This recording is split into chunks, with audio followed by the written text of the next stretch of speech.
Golden Ducks class 87, page 46. The asymmetry between T and Ta, which we discussed in the previous class, Ani achalti, I ate, that's my subjectivity, and Ta ata achalta, the second person, he ate, where the Ta is a derivative of ata. So the second person pronoun ata is in the word achalta. We don't have that in the first pronoun, first person, achalti. It should be ani achalni, like ani. So it would be ani achalni, but it's ani achalti. So my father explained that there's an asymmetry, right?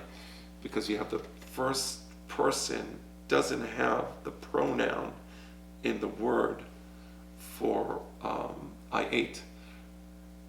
But the second person, he ate, does have the pronoun ta, achalta. So there's an asymmetry.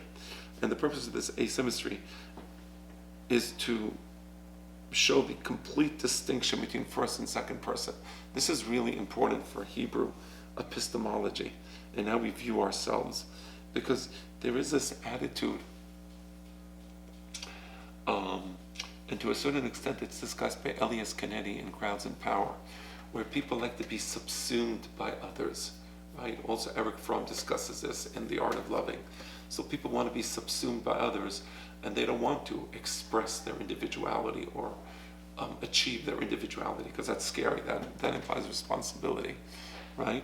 So there's always this desire to be subsumed by someone else or a crowd, or perhaps part of a social group, which is led by the Ubermensch, right? The leader, the great leader. The great leader could be a news anchor or a movie actor or actress, right? Or of course the president, right? So you need an Ubermensch. You want to be subsumed. So we see here that this, in Hebrew epistemology, every individual is distinct and can't be subsumed into any other individual. So whereas different individuals may perceive a given object from the perspective of the first person, so I can look at this and you can look at this cup, and different people can look at this cup, and we're all the first person looking at this cup. No one may perceive another person as an I, right? I always need to perceive I, me, Abe. I need to perceive the other person as an I. I can't perceive him as an I, right? I can only perceive him from the outside, right? And therefore the second person will always be perceived as a second person. To the subjective ego, T, all other persons except himself are viewed as the second or the third person, right? So I always view people either as a second person or a third person. That's the way I view other people. T, right, again, ani achalti, the first person acting, the verb, the first person, T, not only excludes all other persons from perceiving it as an I, that is from the perspective of the first person, but also excludes itself from perceiving others as T. So the same way you can never perceive me from the inside, you always have to perceive me from the outside as a second or third person. I can never perceive you from the inside. So it's a dual, there's a duality. So the T creates this distinct, let's call it an empirical entity, which to itself is whatever it is, the first person. That interiority can never be perceived on the outside or from the outside, the same way that same person with his interiority can never perceive the interiority of the second or third person that's observing him. So it's both ways. This twofold exclusion is intrinsic to the perspective of the first person and the grounds for the feeling of interiority, right? So I have certain thoughts, and I know these thoughts, I know you can't read these thoughts, right? I have certain thoughts, I have certain feelings, I have certain experiences. Perhaps when I walk by a certain, somebody told me the other day that he was walking by the Argentinian embassy, I don't know in which country, and he remembered my father, alav shalom. So that was a feeling of interiority. Anybody looking at that person walking by the embassy has no idea what his feelings are on the inside and what the Argentinian embassy means from that moment in time. But he shared with me part of his interiority, right? Now, I would never have had access to that, but for the fact that he shared it with me. And yet, I still don't have access to his interiority. I only have access to that which he shared with me, right? So I'm always going to be the second person vis-a-vis that person walking by the embassy. It is also the grounds for the fundamental isolation of the T, and therefore every first person has a sense of isolation, because no one can really understand me. You think you understand me? You don't. My experiences are so unique, you'll never really be able to understand me. But you know what? I'll never really be able to understand you, right? Because I recognize that you're unique, completely unique. Every experience you had was unique, right? So that's the T, right?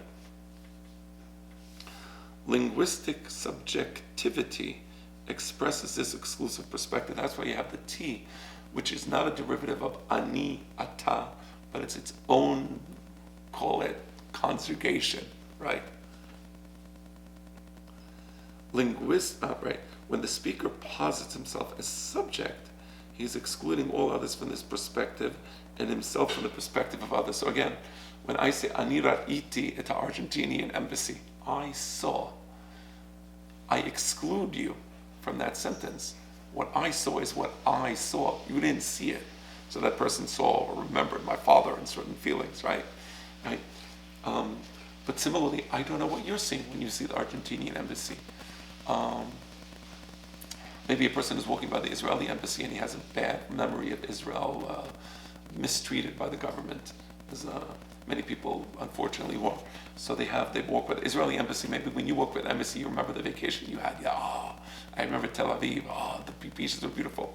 Maybe another person who lived in Israel had bad experiences with the government, and he has a negative connotation, right? So every T is different and distinct. It is a personal interior feeling, and you have a personal interior feeling. That's the uniqueness of the T.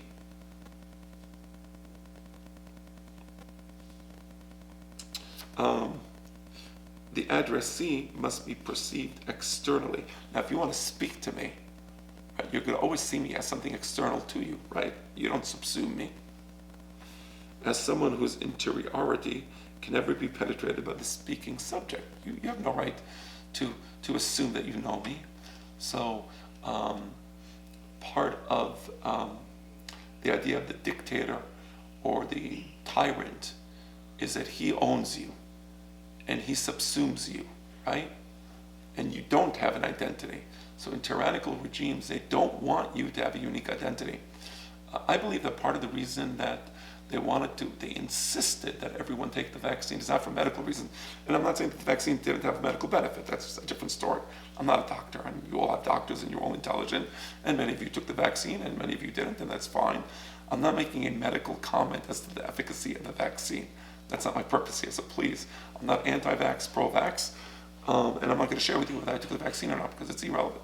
But I want you to understand, why was it so important that everyone take the vaccine without exception? There were many people for medical reasons who I know personally couldn't take the vaccine, and they were punished for not taking the vaccine, even though medically it would have harmed them. Why was it so important for everyone to take the vaccine? Even little children must take the vaccine, even though they're not at risk. And you know, well, I don't want to get into that again. I'm not going to get into the medical issues. But why is it so important? Do they really care about us? Really? They care about us? They love us so much? Is that really the case? I don't think so. It's because it's the way of the dictator to subsume the people and to eradicate the T. You are not unique. You don't have a unique perspective. There is no interiority that you have that I respect. Everybody has to be subsumed by the Ubermensch. The Ubermensch will tell you what to do. Oh, but I'm different. no, you're not. Take the vaccine. You understand?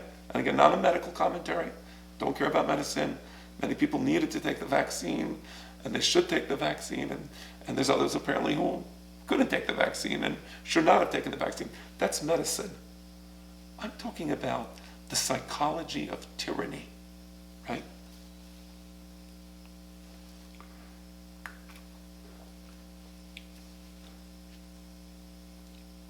Right. Accordingly, the second person appears as an object. It is objective because it is absolutely opaque. So if I'm going to look at you from a Jewish epistemological perspective, I will view you as an object. You are opaque. I don't know your interiority. The same way in the case of the vaccine, I don't know your medical issues. I don't know what specific genetic issue you may or may not have, or the medical issues, those are inside of you, right? I have to respect that. So the second person is always going to be opaque. More precisely, absolute opaqueness is the very ground of linguistic objectivity, right? If you're not opaque, if I'm not opaque, there is no subjectivity. Subjectivity assumes the opaqueness of the first person vis-a-vis all other people, and every other person vis-a-vis the first person. Intersubjectivity, right? The ability of dialogue. Subject A speaks to second person becomes first person, speaks to subject A, right? The relation between two subjective eyes is possible when one eye silences his T and becomes a Ta. But here's the thing. Achal T. I saw that. I saw the embassy, right? The possibility of dialogue is only possible if I let you say that you saw the embassy, right? Right, so, אתה גם ראית את Argentinian embassy? את שגרירות Argentina? You also saw, did you also see? The asymmetry of T and Ta expresses the fundamental relation between the first person subject and the second person object. So notice that both start with T. One is T, the other is Ta. The Ta is actually derivative of anta, remember, the pronoun. The T is not derivative of that, but there's a relationship because it's a dual, it's a reciprocal relationship between T, which starts with the Ta sound, T sound, and Ta, which starts with the T sound. T becomes Ta, Ta becomes T, right? But complete opaqueness. And that's why they're not reducible to one another. In Hebrew, the expression of the subjective ego is the exclusive function of T, right? As noted, the T expresses a complete subjectivity of the speaking person. It means that, at least for the Hebrew mind, this level of subjectivity cannot be expressed by an independent word. Only when connected to a perfect verb does the subjective ego find identity. Interesting, now this T is not a word standing by itself. It's always going to be part of a verb, right? So the only way you can, so to speak, express it, you can't really express it as a word, because how can you possibly express a person's interiority, right? You can't express a person's interiority. All you can do is express verbs about the person. Or I express verbs about myself. Ani achalti, ani ra'iti, ani yashanti. I can say verbs, but I can't express my interiority.